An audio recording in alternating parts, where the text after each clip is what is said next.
We're here at Wild Goose Point in North Kingstown, where the residents have discovered thousands of dead and dying sea stars all along the shoreline. Apparently this began approximately a week ago, and Save the Bay is out investigating this and trying to figure out the cause. In 2005 we had a similar event in the same area, which was in that case related to heavy rain.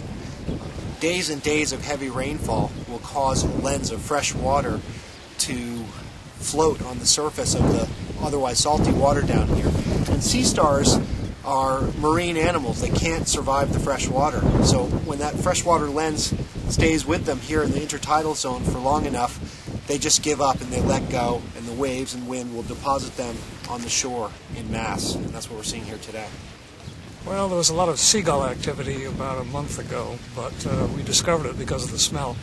And although I'm used to sea smells, this one was pretty obnoxious. And the big wash-up occurred about 2 weeks ago. I've been walking these shores most of my life. I've seen mussels die off, but they're cyclical. Occasionally, every 5 years, we'll get slipper shells that wash up. That's not a big problem. That's the first time I've ever seen starfish. This is a formed sea star, the common sea star of Narragansett Bay, and this, for now, is a healthy one. Sea stars, like sea urchins and brittle stars, are echinoderms, meaning spiny skin. And there's a reason that you only find these animals in salt water.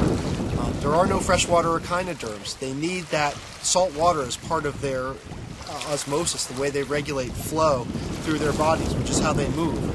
So these little tentacles here, the tube feet, have little suction cups on the end, and that's how the sea star crawls or gets around. And it's also what it uses to grasp its prey.